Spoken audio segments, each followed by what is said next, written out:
San Bernardino is located 62 miles east of Los Angeles, California. In the late 1800s, the city of San Bernardino became an important railroad hub. This depot was built in 1886. Shops for locomotives and cars were soon built. In 1916, one of the shop buildings caught fire.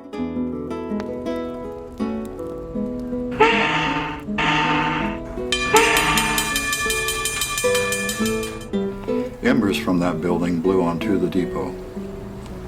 Both buildings burned to the ground.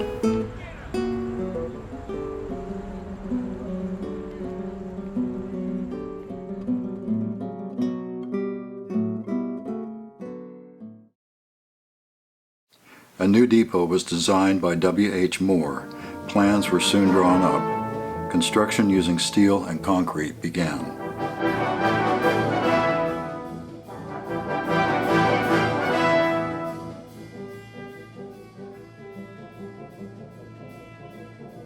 The depot opened in July 1918.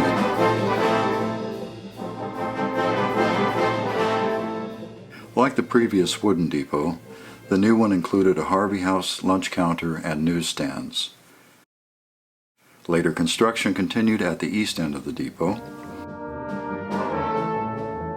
The new space housed a sit-down Harvey House restaurant on the ground floor. A separate building was a two-story dormitory for the Harvey girls. The restaurant offered the best that the Fred Harvey Company had to offer.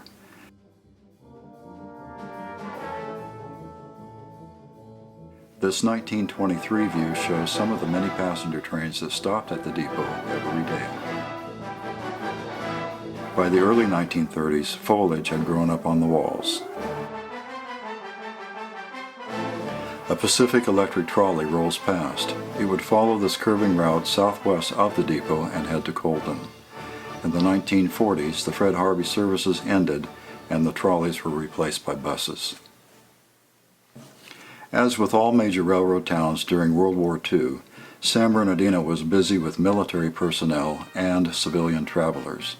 Santa Fe placed many advertisements, including these, about the role of citrus and the importance of female workers during wartime.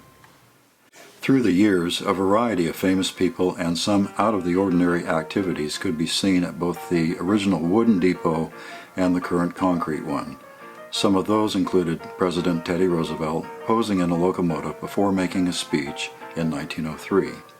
Death Valley Scotty's special train briefly stopped at the depot for water and a helper engine on a record-setting run to Chicago in 1905. Locomotive 442 was the engine that pulled his train on the first leg from Los Angeles through San Bernardino and on to Barstow. In 1929, some passengers transferred to an airship to continue their journey.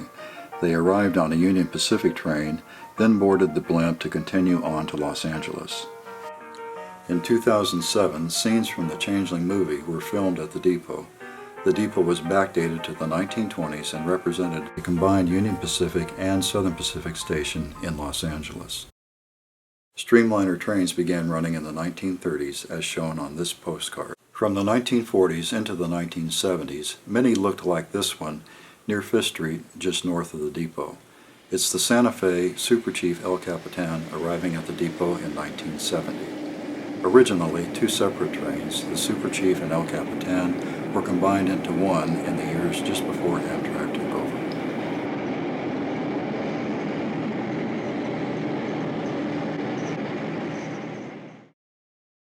In the early 1990s, the railroad moved its shops and offices elsewhere.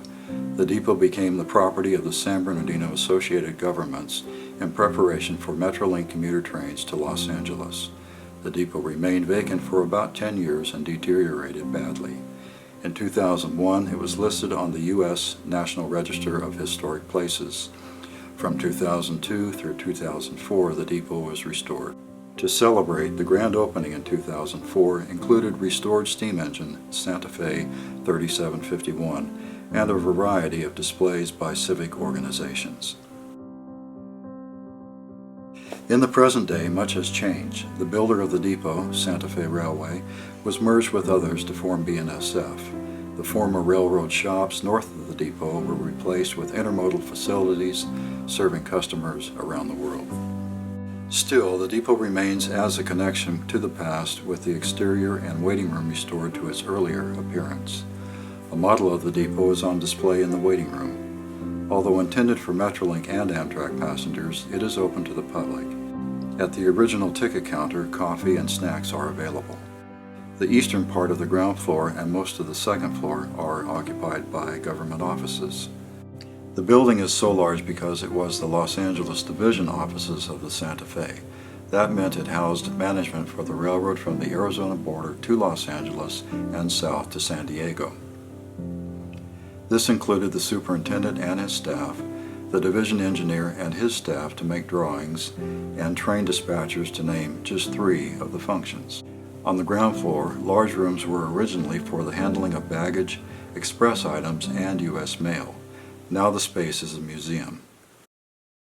Welcome to the San Bernardino History and Railroad Museum. The museum has been open since 2008 and houses a great collection of railroad and San Bernardino history. Lanterns that we have range from all the different types and styles that Santa Fe used during that period. We also have a motor car collection that ranges from 1880s to 1950. The clocks that we have on display all came from this location except the time clock. The pendulums are mercury filled, and again they were all located in this depot.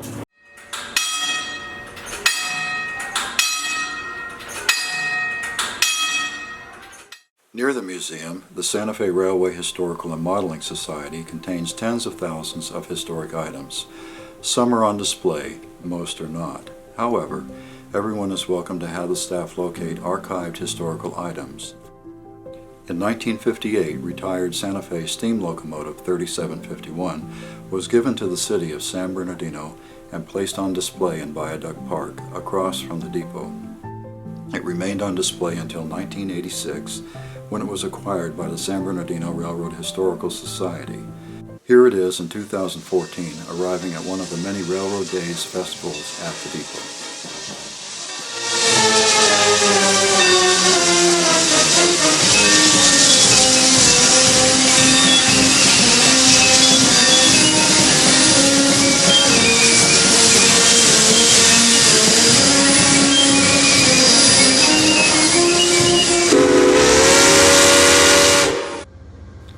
Present-day passenger operations include 2 Amtrak trains per day and numerous Metrolink commuter trains.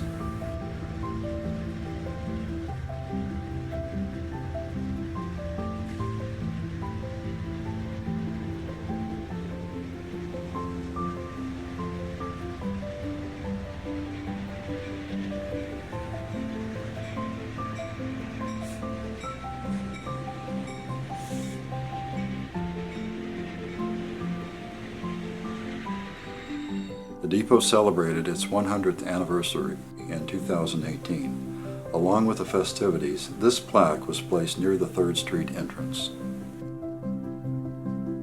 San Bernardino has been an important transportation hub since 1886 and promises to continue that well into the future.